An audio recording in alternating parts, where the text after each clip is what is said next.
Radhe Radhe everyone.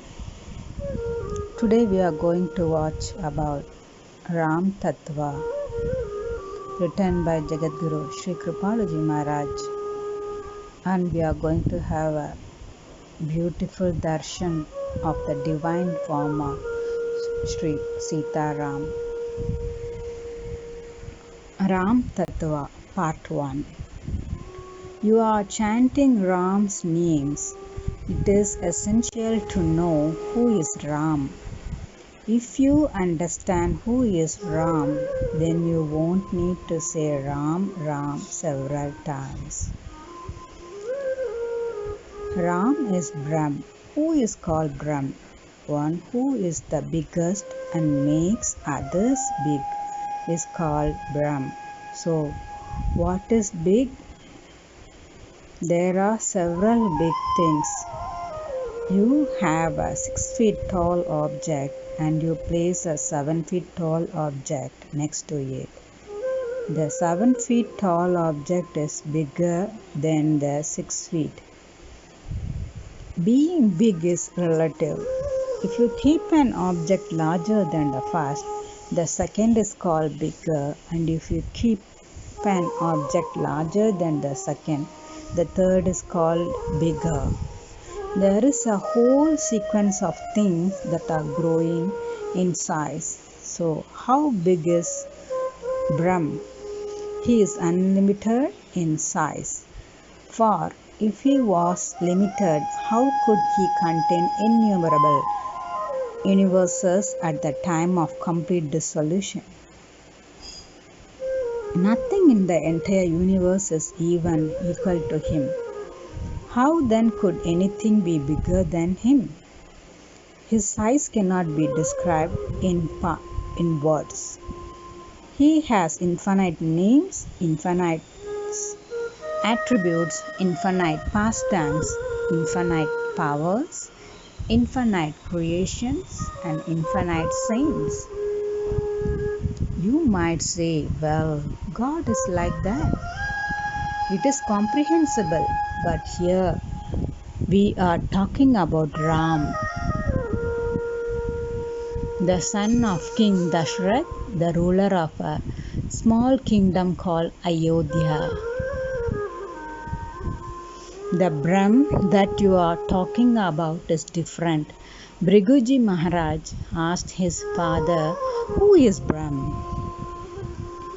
His father replied, "The one who is origin of infinite creations is Brahm. He does not have to create his creations, nor does he have to say a word or drop a hint to anyone to make it happen. He thinks about it and it happens. That is, his decisions come true." Satya Shankar. Okay, but we are talking about Ram. Ram was not like that. Ram had to bring together a large army to kill Ravan. He lived like an ordinary human being. How can omnipresent God live in a human body? Further still, how can the all-knowing God become so ignorant that he has no idea about the whereabouts of his wife Sita? How can a self-complacent personality feel hungry and thirsty? Not only that, he had to ask his mother Kaushalya to give him a piece of bread. In addition to the above, there is one more question that arises in the minds of material beings. If you say he was an avatar, descension of the Supreme God, then why does that Brahm descend on earth? That is a good question. In the Gita, Lord Krishna gave a very amusing answer, meaning there are 3 reasons for the descension of God: to kill demons, to protect saintly souls, to establish religion. Really? You just said that God is Satya Shankar, that is, his resolutions automatically come true.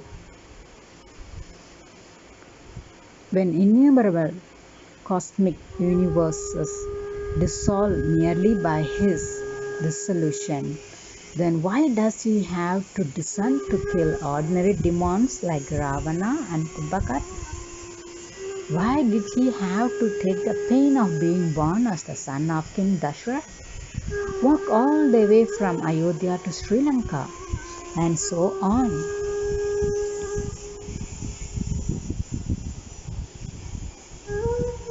And Ram also told Shugriv, "You want to know who I am? Let me tell you.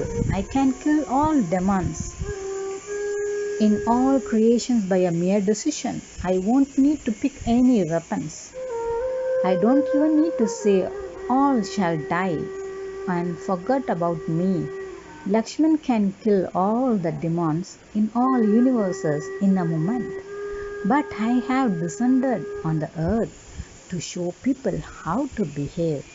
I am a practical example of how humans should behave. I have demonstrated what kind of behavior you should have towards your mother, father, brother, and wife. I am a living example of all that. And being a human, I am doing and practically demonstrating all that. I am not showing you my divinity. See, in this world too, when a father who is highly qualified PhD scholar teaches his little child, he does not demonstrate his scholarly abilities. He simply says, 'Son, say see.' Son says, 'See.' Son, say A. Son says, A. Son, say T.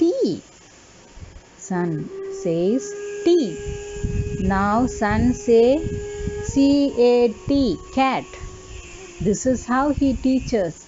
Do we use an atom bomb to kill a mosquito? Likewise, God does not demonstrate all his powers during his descension.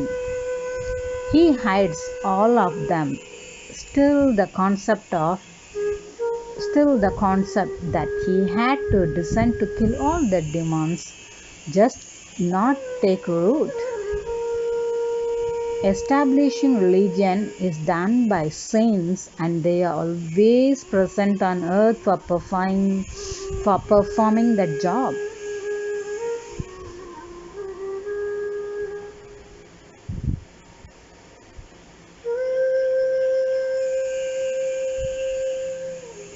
All scriptures say that. We will hear the second reason for God's descension in part 2.